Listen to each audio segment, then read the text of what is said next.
October 7, 2023, naging balang bansa ng Israel nang atakihin ito ng grupo ng Hamas na nanggaling mula sa Gaza Strip. Dahil sa atake na ito, lagpas 500 Israeli ang namatay at lagpas 1,000 na ang sugatan at nadadaglagan pa araw-araw. Marami ang namatay at nasugatan dahil nagpakawala ng mga rockets ang Hamas. Pero ano nga ba ang Hamas? Paano sila nagsimula? Saan sila nanggaling? At ano ba ang kanilang ipinaglalaban? Ang kaguluhan sa gitna ng Israel at Palestine ay nagsimula mahigit 70 years na ang nakaraan. Pinag-aagawa ng Israel at Palestine ang magulong Gaza Strip dahilan upang magkaroon ng maraming engkwentro at karahasan. Reliyon at ideolohiya rin ang mga dahilan kung bakit hindi magkasundo ang Israel at Palestine. Naniniwalang pareha sa bansa, sila ang nararapat sa napakalaking lupain. Ang pag-aagawan sa teritoryo ng Israel at Palestine ay lumalapan ng gusto at nauwi sa tinatawag na Six-Day War. Sa gerang ito, nadamay pa ang Egypt, Syria, Jordan, Iraq, Saudi Arabia at Kuwait. Marami ang naniniwala na ang Six-Day War ang naging dahilan kung bakit masalimuot sa Middle East. Ayon sa mga eksperto, magkakaroon lamang na kapayapaan kapag magawa ang two-state solution. Sa policy na ito, magkakaroon ng dalawang legitimate states, isa para sa mga Israeli at isa para sa mga Palestino. Maraming bansa ang sumusuporta sa two-state solution dahil posibleng makatulong ito sa global trade at economy. Pero hindi pa rin magkasundo ang Israel at Palestine tungkol sa policy na ito. Maraming eksperto rin ang nagsasabi na may mga reliyosong nationalist na humaharang sa gobyerno ng Israel at Palestine para mag-divide ng teritoryo. Malaki ang posibilidad na ang mga nasyonalistang ito ay may kanya-kanyang hangaring pansarili din sa labas ng bansa. Maraming taon na nakaraan, sinubukang ipatupad ng UN ang unang iteration ng two-state solution. Hindi pumayag dito ang Palestine at mga Arab countries na kakampi nito. Dahil hindi magkasundo ang mga bansa, sumiklab ang madugong digmaan para sa teritoryo at ideolohiya. Dahil mas organisado at armado ang Israel, nanalo ito sa gera at unti-unting nakakuha ng maraming teritoryo. Lumiit pa lalo ang teritoryo ng Palestine at lalong lumalim ang galit ng mga Palestino. Wala ring balak magbalik ng teritoryo ang Israel dahil hindi naman sila ang nanguna sa gera. Naging komplikado rin ang digmaan dahil kalat-kalat ang mga kampo ng Palestine at konting grupo lang ang lumalaban sa Israel. Hindi rin umusad ang mga peace talks na pinamunuan ng US at iba pang Western countries. Kahit na sinuportahan noon ng ex-president ng US na si Donald Trump ang peace talk project, hindi pa rin napigilan ang sigalot sa gitna ng Israel at Palestine. Posible nga na mas lalo pa itong lumala. Wala na nakikitang solusyon pa ang iba't ibang world leaders. Ang opisyal na pagpapatupad ng two-state solution ang tanging magdadala na kapayapaan sa Israel at Palestine. Marami rin mga tao ang sumusuporta sa two-state solution, pero wala naman sila magagawa kung hindi pumayag ang dalawang head of state ng dalawang bansa. Samantala, para sa Hamas, ang tanging solusyon lamang ay ang buong pagbagsak ng Israel. Naging komplikado na rin ang political situation sa Israel at Palestine. Noon, alam ng lahat na sinusuportahan ng Arab countries ang Palestine kahit na magkaroon pa ng maliit na labanan o enkwentro. Subalit ngayon, hindi na basta sinusuportahan ng Arab countries ang laban ng Palestine dahil parte na ng Arab world ang Israel. Kapag sumuporta ang isang Arab country sa Palestine, malamang ay magkakaroon ito ng conflict sa iba pang Arab countries. Ito ay posibleng maging ugat ng isang malaking digmaan. Sa kasalukuyan, ang mga bansang sumusuporta sa Israel ay Bahrain, Sudan, Morocco at UAE. Ang mga Arab countries na ito ay malakas ang impluwensya at talaga nga naman makapangyarihan. Gayunpaman, sinusuportahan pa rin ng Arab countries ang Palestine, pero hindi na sa punto na sasama sila sa digmaan. Sa panahon nga naman ngayon, mahirap na magkaroon ng all-out war, lalo pat maraming bansa ang pwedeng madamay. Naniniwala rin ang mga Arab countries na ang bansa ng Israel ay isang malakas na strategic partner, di lamang para sa politika, kundi pati na rin sa ekonomiya. Importante rin para sa Arab countries na maging kakampi ang Israel laban sa Iran, Turkey at iba pang Muslim countries. Hindi rin may pagkakaila na malakas ang military infrastructure ng Israel dahil sa tuloy-tuloy na pag-unlad ng bansa. Kumpara sa Palestine, mas nangunguna talaga ang Israel. Maobserbahan din natin na ang tanging mga Arab people na lamang ang nagpapahayag ng kanilang klarong suporta sa Palestine, hindi ang mga Arab leaders mismo. Hindi na bago sa Arab countries na magkaroon at magbuwag ng iba't ibang alyansa gamit ang sanctions at economic deals. May mga bansang nakikinabang at mayroong mga bansa rin ang natatalo. Ito ang kalakaran ng Arab geopolitics. Sa loob ng maraming taon, nakabangon at naging malakas ang Palestine dahil sa pamumuno ng leader na si Yasser Arafat. Sikat si Arafat sa publiko at marami ang nagtiwala sa kanyang leadership style. Nang mamatay si Arafat noong 2004, dito na nagkawatak-watak ang Palestine sa iba't ibang paksyon. Isa sa mga kilalang paksyon ay ang Hamas, na kasalukuyang may hawak sa Gaza Strip. Hindi lang si Arafat ang namatay. Namatay rin ang totoong layunin ng Palestine na makakuha ng teritoryo at recognition sa mapayapang paraan. Dito na nagsimula ang bagong yugto na madugong Palestine. Binuo ang Hamas noong 1987 bilang isang resistance group na kumakalaban sa pananakop ng Israel. Organisado ang Hamas at meron pa sila military wing na handang gumawa ng karahasan laban sa mga Hudyo. Dahil dito, kinakatakutan ng maraming tao ang Hamas at diniklara ng maraming bansa na criminal group ang Hamas. In summary, nagpalawak ng teritoryo ang Israel pero ang mga Palestine ay umangal. Nagpropose ang mga kaalyadong bansa ng two-state solution pero ayaw pa rin pumayag ng dalawang bansa. Nagkaroon ng iba't ibang paksyon ang mga Palestine na ang unang layunin ay magkaroon ng mapayapang usapan. Pero nung mamatay ang kanilang leader na si Arafat noong 2004, nagbago na ang kanilang layunin, lalo na ang Hamas. Alam nyo ba, noong 1972 Olympics ay nagkaroon ng massacre sa Germany na ang tinarget lamang ay ang mga Israeli athletes. Ginawa ito na isang grupo ng Palestinian PLO. Panoorin natin ang video na ginawa ko. Noong September 5, 1972, sa Munich, Germany, inatake ng 8 Palestinian ang Olympic Village at isinagawa ang Munich Massacre.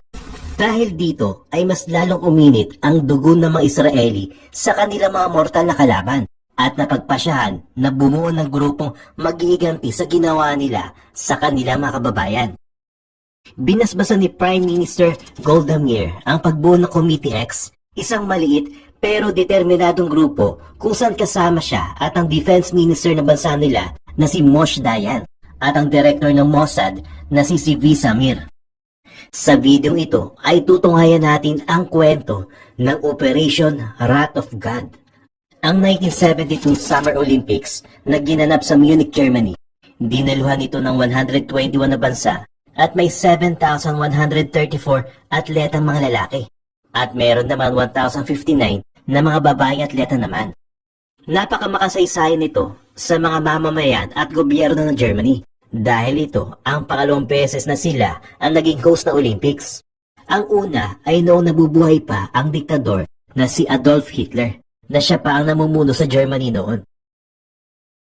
Naghanda ang bansa ng lahat ng kanilang pwedeng maihanda para maging matagumpay ang palaro. Subalit sa pangalawang linggo nito ay ginulat ang lahat sa pagsulpot ng mga armadong miyembro ng Black September.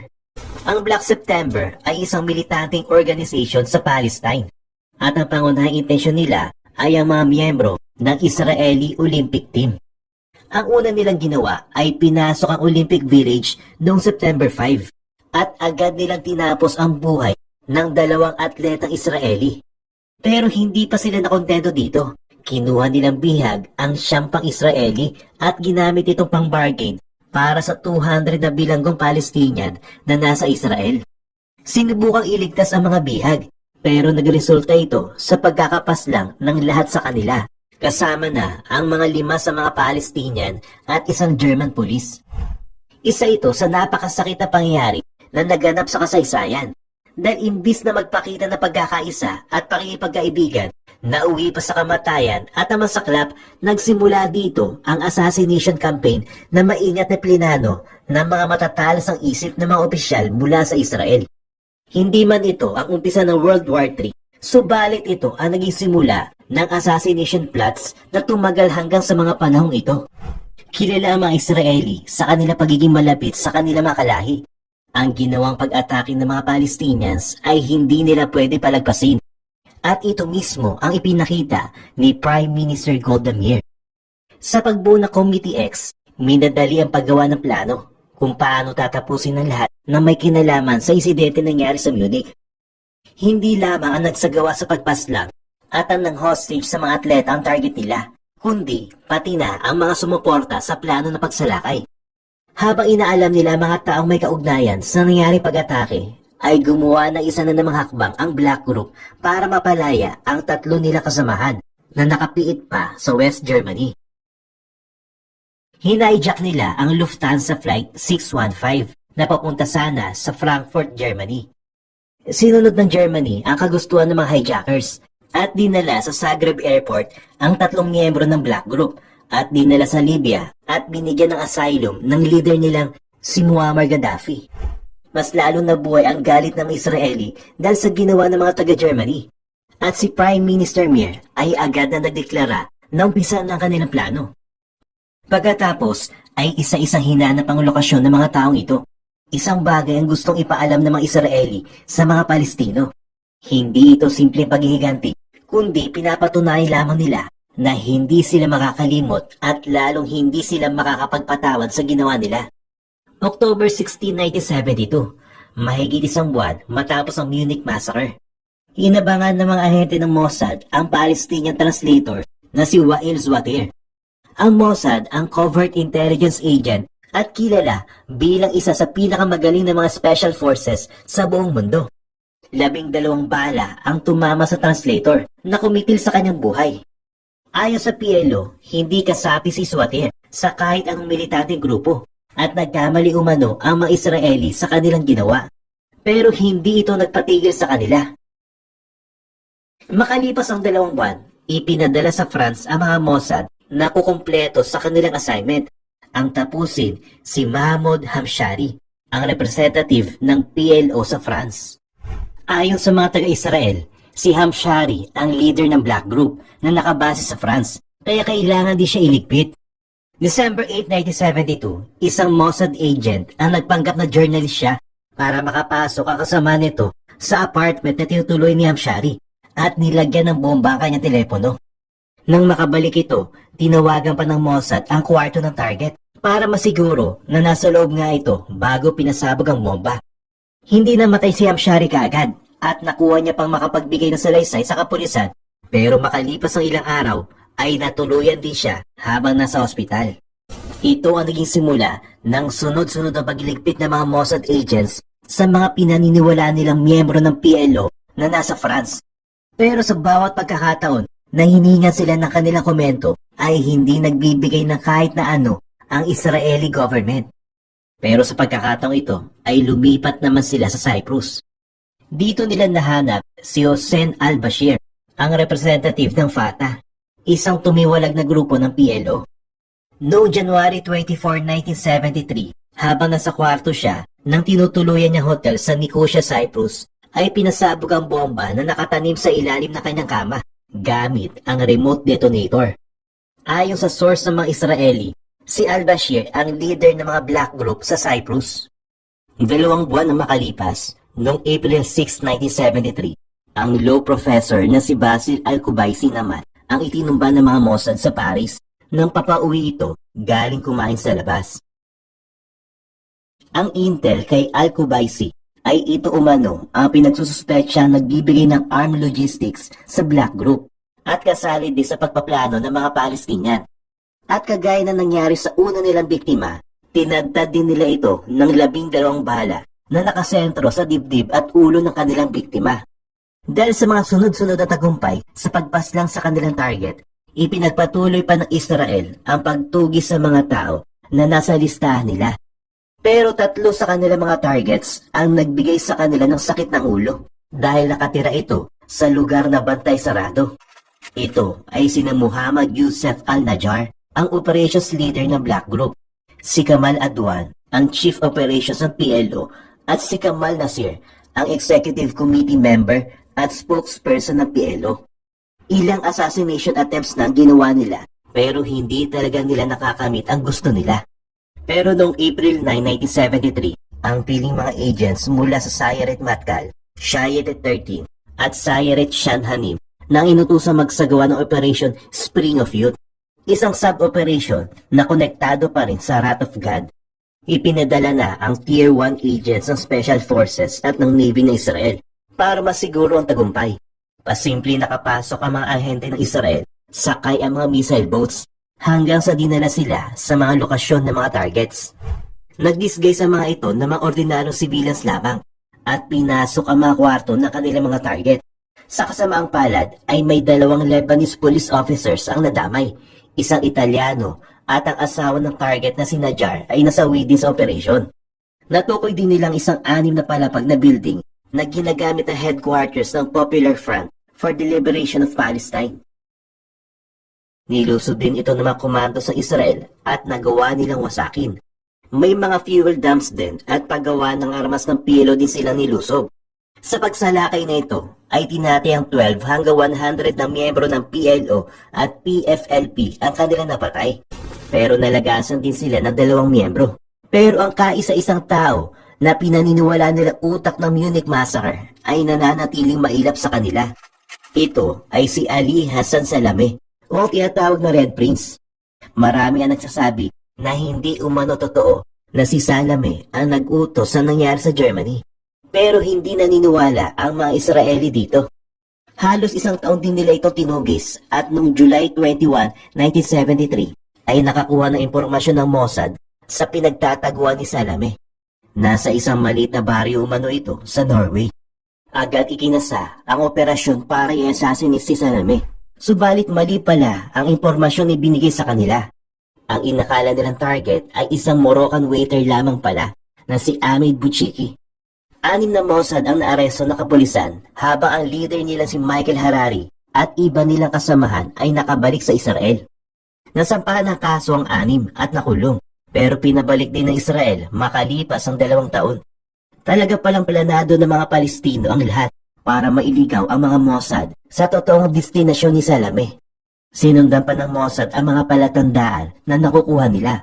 Pero lumalabas na hindi talaga si Salameh ang nasusundan nila hanggang pinatigil na muna ni Harari ang mission para sa pagtapos dito.